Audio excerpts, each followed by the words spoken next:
experience. You may tell a story, sing, tell a nice poem you know, anything. Just express yourself and be inspired. Thank you for joining us on the right side of history. I'm going to pass the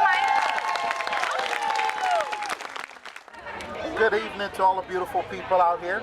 I hope everybody can hear me and deal with me because I'm a little shy, okay? This really moves me, this Black Lives Matter. And if you believe in God, this is what brought this here. Honestly, I was thinking about going down to a protest down in Detroit, but the old part of me was like, Tim, you're at home, relax. Just say prayers and talk to people out here. Since I wouldn't go to a protest, God brought one to me. And it's right in my backyard and I couldn't say no. Yeah. I want to thank everybody out here today, all nationalities and colors, because one of the facts of the matter is Black lives do matter, but all lives matter. And anybody I had a conversation with that said, why does it have to be Black Lives Matter? Why is it not all lives matter? If it's all lives matter, they should have been out here too. Yep.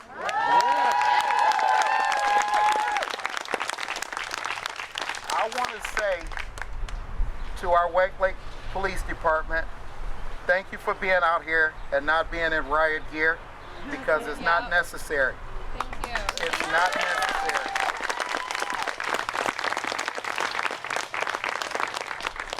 We have our Trump supporter friends up front. It means nothing because almost anybody anywhere could vote for whoever they want as long as they vote.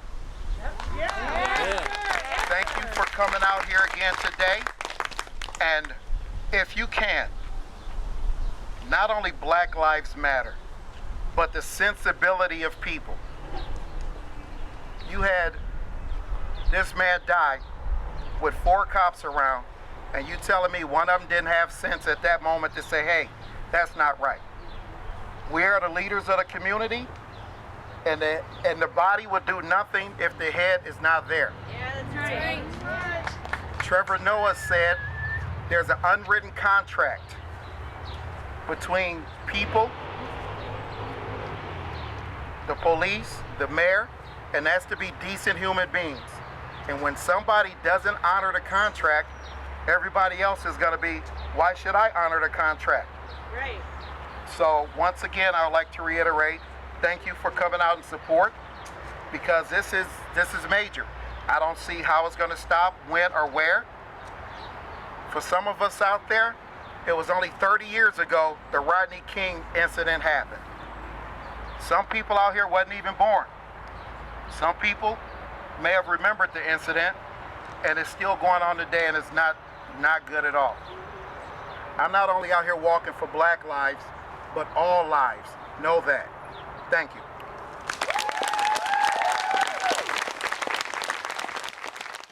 I'm Madison, and I'm going to be a senior this year at Lakeland High School, just down the road.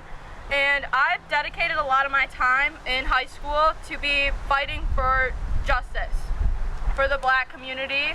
And a lot of my work has been done within the school. But I just want to say right now, I'm so incredibly proud of every single person that is here with us today. Because showing up is the hardest part of the battle. Showing up is what really matters. Actions speak louder than the words that you speak. I get a lot of questions from my friends who are here to support me today. I love all of them as much as I love all of you for supporting the Black community. I get a lot of questions as to, oh, what can I do to help? I'm not Black, so this isn't my battle to fight. When in reality, this is all of our battles to fight, because we are all human at the end of the day.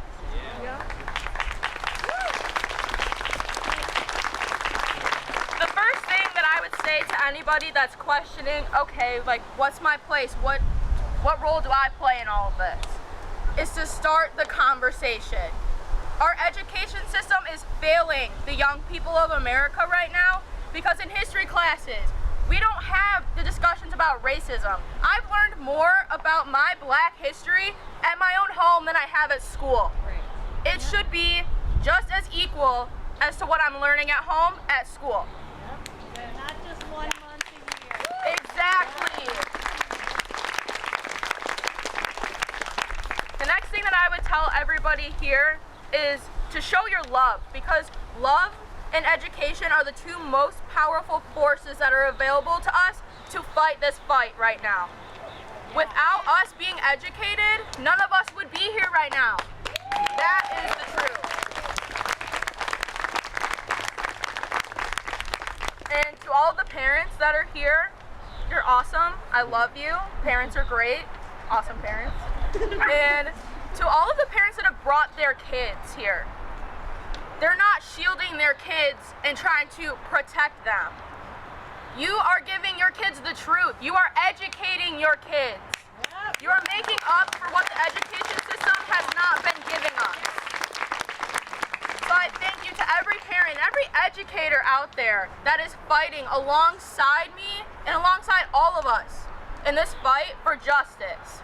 Because at the end of the day, like I said, we're all human.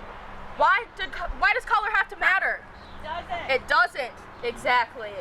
So I want to thank you personally for being out here today and supporting the Black community, because we are stronger together. We will not tolerate racism and inequality in our community. Hello everyone. First of all, it is so great to see all of you take time out of your day and make it here. Every one of you makes a difference. My name is Evan Wilson and I'm 15, a sophomore in high school. Now, here's a little question. How does the world get better? How do we make it so everyone is equal? How do we do it? Change. With change, we can shape the world how we want it to be. We can make things better, learn more, and improve. We are all here today to create change. The very unjust and dreadful murder of George Floyd, and just recently, Rayshard Brooks, has exposed long-standing racial inequalities in every aspect of American life.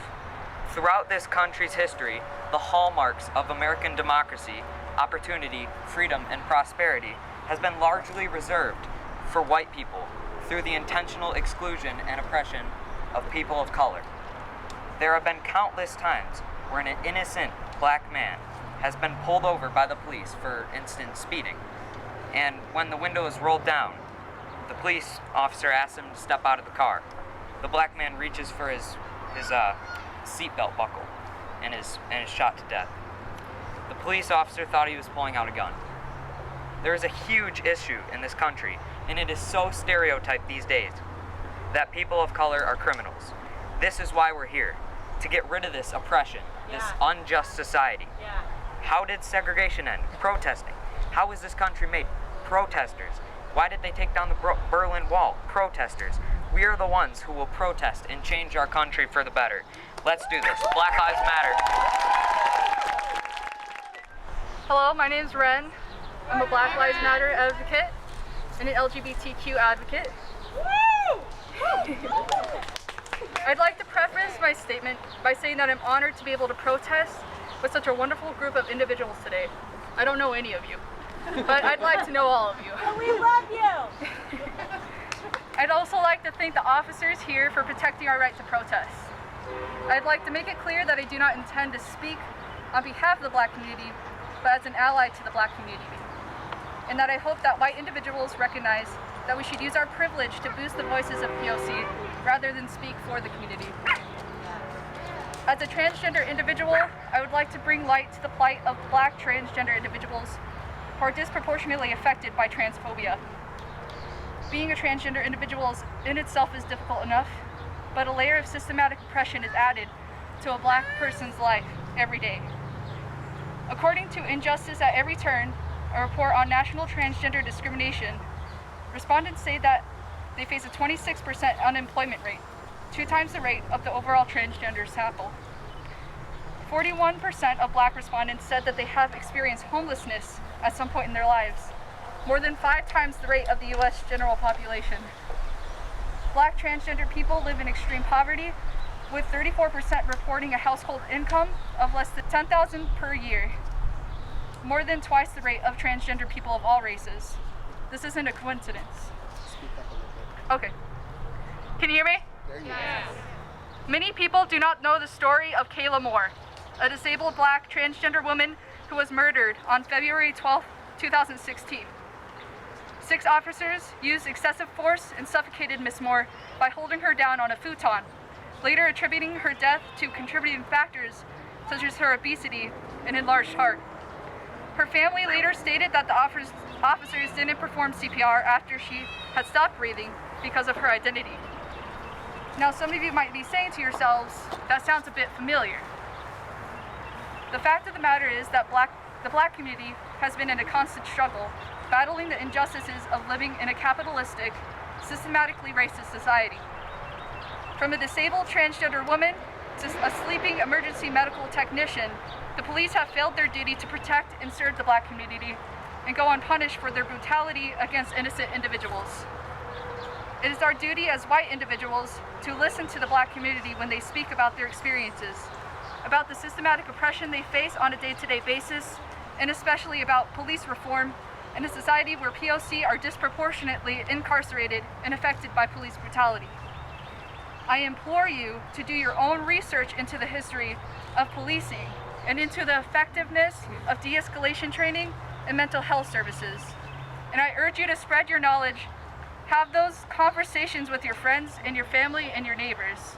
Help spread awareness of the Black Lives Matter movement so we can continue to advocate for injustice that George Floyd, Breonna Taylor, and Kayla Moore didn't get. And please, especially with the new rule that has been passed by the Trump administration last Friday, allowing providers to deny medical services to transgender individuals, keep transgender people of color in your minds moving forward, because they will surely be disproportionately affected by this.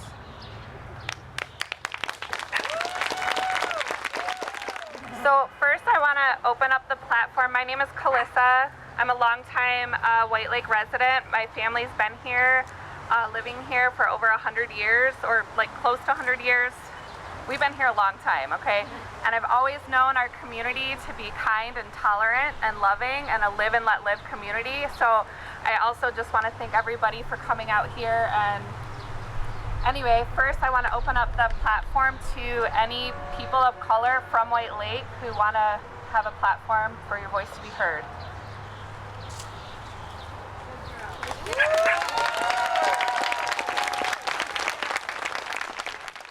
Thank you to all of you who are here today.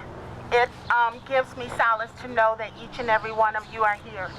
But for many who live here in White Lake, who were born and raised here, it may have been the place where everyone felt like that their rights were respected. But it has not been that way for many of us who have lived in this community. I've lived here since 2007. And as a nurse who has taken care of COVID-19 patients, I can honestly tell you, I never think about color when I take care of patients. 35 years of nursing, I have taken care of anyone and everyone, no matter what their race was, no matter what their gender was, no matter what their age was. It never mattered. But I can tell you that the day after George Floyd was murdered, I went to work in the ICU, and I wore a mask. And not just the mask that we wore to prevent ourselves from catching COVID-19, but I wore a mask to hide the pain that I experienced, knowing that I've taken care of people of all gender, all races, and I could not go to my own community and know that I was going to be treated the same. I have taken care of members of the White Lake community in the hospital, in the ICU, stricken with COVID-19. And yet those same individuals, I can come into this community, in the community in which I live, who never thought to treat me with the same level of respect. It's heartbreaking. And I want you to know that there are many African American people that live in this community who feel the same way. That there's racism that is embedded in the very soil of this community. When I attended the Milford March for Black Lives, and to see my state representative's wife just act so ugly as if my life didn't matter. I felt like I had another knee on my neck. And we have a knee on our neck every single solitary day that we have to see our state senators who fraternize with people like Steve Bannon, who's a known racist. I have to live with it every single solitary day, knowing that my life don't matter here in White Lake amongst certain people. And so I am so grateful for the people that are here standing right now. I want you to know that silence is violence, because every time you don't speak up, when you see people like Nishawn Maddock, who can act so ugly, then it's violence towards each and every black person in the community. And so I leave you with a poem that I am often reminded of that many black people experience, and it's called We Wear a Mask. And it was written by a child of a slave in 1895. And this is how many of us feel. We wear a mask. We wear the mask that grins and lies. It hides our cheeks and shades our eyes. This debt we pay to human guile, with torn and bleeding hearts we smile. And mouth a mirror subtleties. Why should the world be overwise in counting all our tears and sighs? Nay, let them only see us while we wear the mask. We smile, but oh great Christ, our cries to thee from tortured souls arise. We sing, but oh the day is vile beneath our feet and long the mile. But let the world dream otherwise. We wear the mask. Thank you.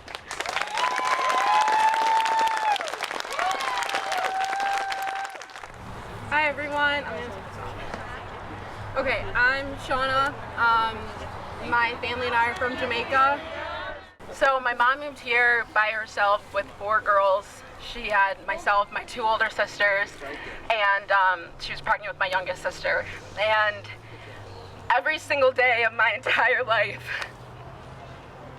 you get told that you're super pretty for a black girl, or you're too womanly for a white guy, or you're pretty but remember that you're black, or is that all your hair, can I touch it?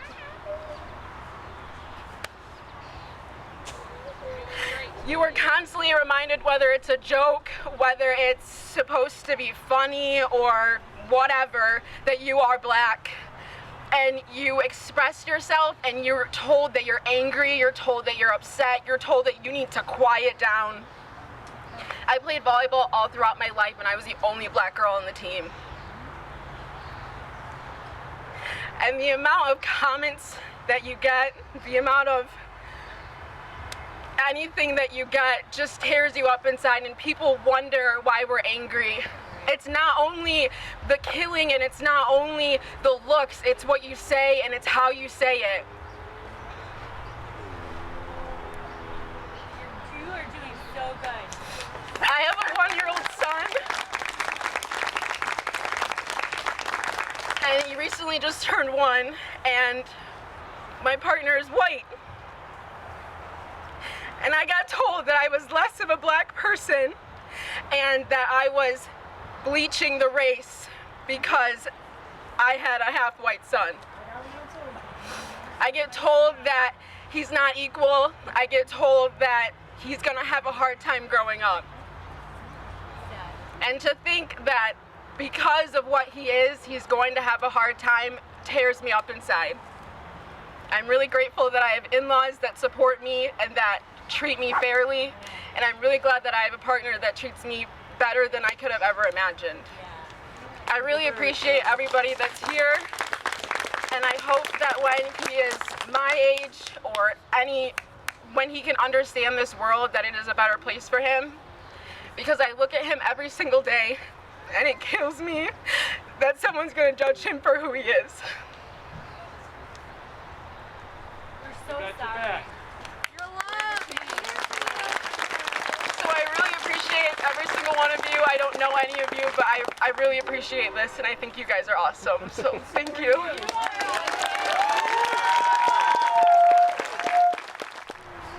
On May 25th, I woke up and I checked Facebook like I sometimes did before May 25th. And I watched the full video of George Floyd's murder. And as a healthcare provider, I knew what was happening. I've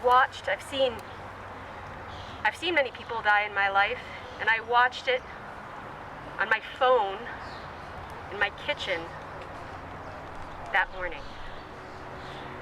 And that sparked a fire in me that's been burning slowly for a long time. I've been reading, I've been talking, I've been doing my own form of rioting on Facebook.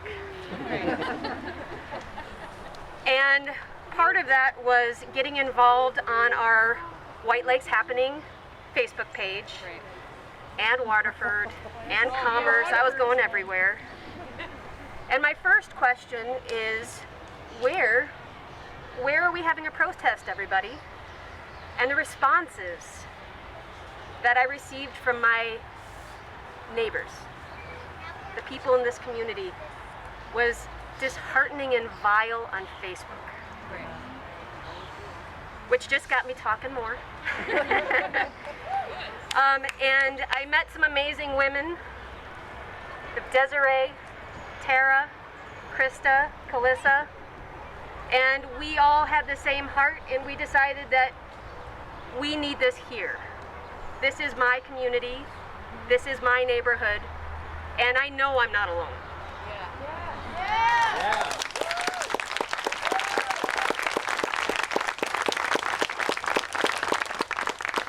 And so you are all clapping for yourselves right there, and you are clapping for each other. And we are about to march for ourselves, and we're going to march for each other as allies and as believers that Black Lives Matter. Now what we're going to do, I'm actually the logistics person, sorry, I just had to get that out. We are going to have Chief Keller of the police will actually be leading our procession. Can you raise your hand, Chief? He's right in the back there. That's our chief of police here. We have our local CERT team, Community Emergency Response Team, that has volunteered to guide the crosswalks and make sure that we are safe. So can we give them a round of applause for taking us?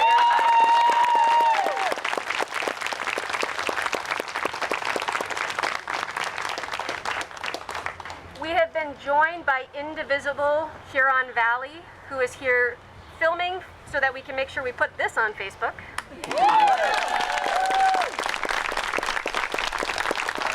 But more importantly, they also have a table that they have set up for voter registration. So if you are not yet registered to vote, when we return, please stop in the pavilion and register. If anyone from your team would like to speak and add more, I'd be happy to have you.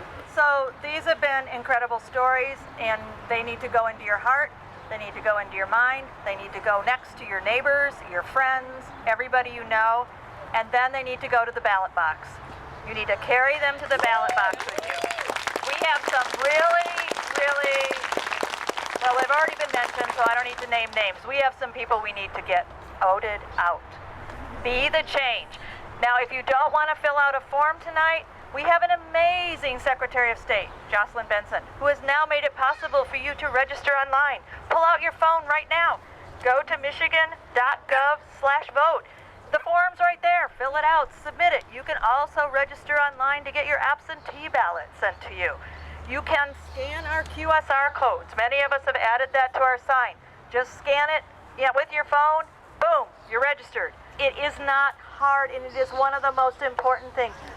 In 2016, 2 votes, 2, count them, 2 fingers, 2 votes would have made the difference between our current president taking Michigan and him not taking Michigan. 2 votes in every precinct in Michigan. Now we can get out there and talk to our neighbors and get those 2 votes. We can go out there and talk to our neighbors and start a surge. Our communities have a rap for something that isn't us. And we need to show people that that is not who we are. We are not that woman giving a thumbs down to dedicated young people who spoke to their values. So we need to get out there and be the change. So, there you go. Black Lives Matter! Black Lives Matter! Say their name! Just one! Say their name! Which one? Say their name! Which one? No justice! No peace! No justice! No peace! No justice! No peace! Say her name! Say her name! Say her name! Black Lives Matter! Black Lives Matter! Black Lives Matter! Don't shoot! Don't shoot! Use the microphone!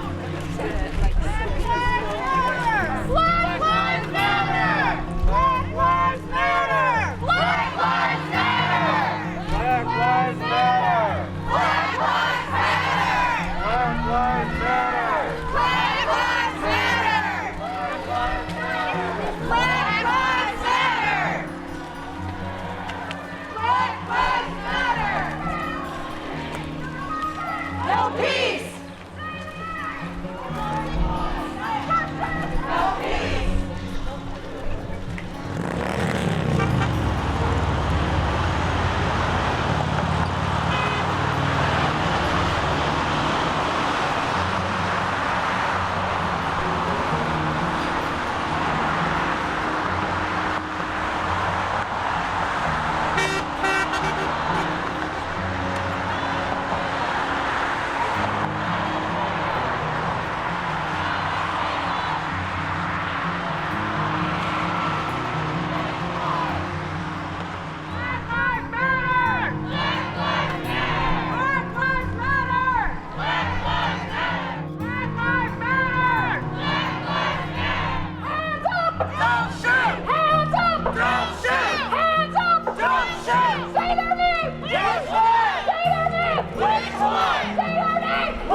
It's a tough subject for a lot of people, especially around these parts. Yep. Okay? And I'll never know the stories that we heard earlier. I'll never know that pain in here. I'll never know it. But one thing I do know is I have lots of family and lots of friends who might scoff at me being here. Don't think it, well, all lives matter. Blue lives matter. Of course they do. Never said they didn't. Okay, we all know this. And the one thing I want to make sure that all my family and friends know is fine. You can say blue lives matter all you want. But I know dang well, I'm gonna PG this. You're not voting in support of blue lives. You're voting for the people that defund public programs, social programs. You're voting for people that don't think having Planned Parenthood in an urban center is good. You're voting for people that don't that don't want to help with assistance or defund mental health. You're voting for those things, and guess what's left? Guess who has to clean up after us not supporting those things? Police. This is nowhere near light years from an excuse. But don't say Blue Lives Matter if you vote against them. And I won't even get into unions. So if you hear that, ask a friend or a family member, well, how do you vote? Because that's what it comes down to. It comes down to all of this. And then the other thing I hear from them, they don't like hearing the word white privilege. They don't like hearing that, do they? And I'll admit it, there was a time where I didn't like to hear it either. Oh, I did something wrong. Here's the thing, and this is the thing I'm telling my kids. It's not what you did wrong. Yes, there's plenty of outward racist people, and that is wrong. It's what you don't have to do. It's what I don't have to do as a white father. I don't have to tell my kids when they leave to go up to the store in the little Mayberry of Milford, I don't have to tell them, if you buy a pack of gum, put it in a bag and get a receipt. I don't have to tell them these things. That's white privilege. What I don't have to do. And that's why we're here, and it has to keep going, you guys. You gotta keep it going. And recruit other people in these towns, out here. This is where it's tough. You've got to recruit more people, and if they're triggered by some of these terms, find some material to send them. John Oliver's got a great 30 minutes on This Week Tonight. When they hear defund the police, that's not what it means. I have plenty of police friends that I love, and they want to be cops to help people. Okay? So if they're triggered by certain words, find ways to soften it. I know it's not up to us, but we can be the bigger people and find ways to soften those triggers for them. All right, and just one last thing. How good did it feel looking around you, walking past that? It's seeing this tapestry of humanity. You're beautiful. All of you are. I just want to say one last thing. My life doesn't matter until all Black lives matter. So who wants to come up? Come on up, Hannah. Hi, I'm up here on behalf of this young lady who is a fellow nurse. My sister nurse right there. I've never met you. I'm a native Michigander, born in Pontiac. I've worked in all the hospitals in Pontiac. And like you, I've taken care of a person of every color and every background that there is in our community without ever asking a question, because that's who we are, right? And my daughters and their friends and our neighbors are here today because that's who they are. And we're here to support you. But I want you to know that I was a little enlightened this week. Raising daughters in this community, you teach them certain things. You don't go to the bathroom by yourself. You always have your key in your hand. Your shirt can't be too low, and your shorts can't be too short. But what I didn't know, and I'm looking at you, is talking to one of my friends who her black son is 11 years old. And the fear that is in this mother because her cute little black son is now a threat. That's how he's viewed in our community. So I'm asking you, like these poor folks are asking you today, to please keep this up. One of you said it better than me, and I don't know who it was. I've seen many of deaths. I've given many of speeches. I'm a hospice nurse in our community. I don't even know the word when I seen his death on TV, film. And I think it was one of these young ladies. When I heard him call for his mother, he summoned all mothers. And if you didn't feel that, something is wrong with us. He summoned all mothers. That could be my son. That could be your son or my daughter. So please don't let this stop you. Thank you. So first, I want to start by thanking everyone for being here today. When my mom told me that her and some other women from town were organizing this, I pictured about 25 people walking down M59. Nothing like this, so thank you.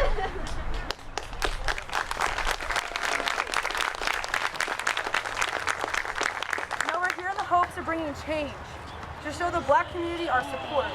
But as we live in our town of White Lake, what can we really do to bring about change? I'm 17, turning 18, 2 weeks after the presidential election. So I'm unable to vote then, and I'm even unable to vote in our state and local elections. But why do these elections even matter? The local elections matter because those elected officials decide what happens here. So go out and vote. Real change happens with a ballot.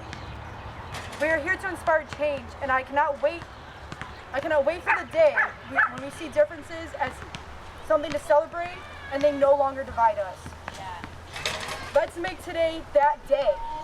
Look around you and cherish the diversity that surrounds us. Bob Marley once said, "The greatness of a man is his integrity and ability to affect those around him positively." So leave here today and don't forget the experience. Spread positive change. Create change. It doesn't end here. It ends in your homes, it doesn't end. Conversations at homes, at school, when your friends make a joke, when your uncle who's like, oh, that's just our uncle, no. Ends it there. Call them out. No more. And allow our people to be comfortable with racism, with prejudice. No longer. Change is coming, and keep it coming. It's here. Thank you. Hi everybody, my name's Laura Dodd, and I want to tell you about my friend Sarah May, who is running for trustee of White Lake Township. She was here at the very beginning. The township in White Lake doesn't have a lot of young folks in their trustee ranks, doesn't have very many women in their trustee ranks, and I would dare say it has maybe not very many people who would show up here to say Black Lives Matter in their trustee ranks. So when you're voting, remember Sarah May, remember to vote, remember to tell your friends to vote, and make sure everybody knows the name. When they get down ballot, they just fill in O's. People don't even pay attention, but those down ballot races, they're the ones that hold our police station accountable. They're the ones who make policy for our city. So please make sure you go all the way down the ballot when you're voting and vote for Sarah May. Okay. Hi, my name is Savannah Myers. I'm from Waterford actually, but I live about 20 minutes away from here, and my grandmother's lived here for as long as I can remember. And I just want to say that I've always been the annoying feminist girl in all my classes at Waterford Kettering. And even at Mason Middle School, I was always known as the annoying feminist girl because I spoke out, and I didn't let my friends make racist jokes and make homophobic jokes. I'm bisexual, and I would hold them accountable. I would say, hey, that's not right. And a lot of times I get made fun of, I get laughed at. I wrote Good on you. Yeah! Woo! I wrote an essay for my language arts class about police brutality, and halfway through the year we got a new teacher, and from the minute he walked in, I got an off 5 from him, and he didn't want me to write an essay about that. He said I had no experience in it, so I shouldn't write about it. I don't have to know, I don't have to experience it myself to understand. I am a white woman, but I see my Black brothers and sisters go through this. My ex-boyfriend, he was Black, and every single day I would tell him to be careful, and he said, I know what it's like. And I said, okay, I love you, please be careful.